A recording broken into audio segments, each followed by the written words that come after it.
அப்ப மக்களுக்கு சேர வேண்டிய, அரசாங்கத்துக்கு கொடுக்க வேண்டிய வரி பணத்தை நீ ஏமாத்தி காசா வாங்கி அங்கங்க பினாமி பேர்ல வச்சிருக்க. இப்ப எப்படி விஜயோட கார் ஓட்டுநருக்கு எப்படி அவ்வளவு பெரிய கட்டடமும் ஒரு தொழிற்சாலையும் ஒரு மாலும் வணிக வளாகமும் எப்படி வரும்?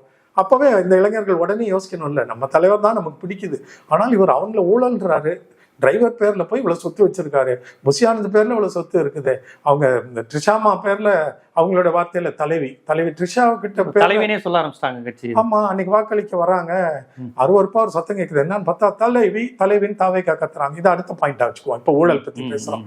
எல்லார் பேர்லயும் சொத்து வச்சிருக்கிறாருல, ஆனா மனைவி பேர்ல இல்ல, மகன் பேர்ல இல்ல, மகள் பேர்ல இல்ல. அப்ப ஏதோ நடக்குதுன்னு தெரியும்ல. பினாமி வந்தாலே அது ஊழல் தானே. எதுக்கு டிரைவர் பேர்ல, ஓட்டுநர் பேர்ல சொத்து வைக்கணும்?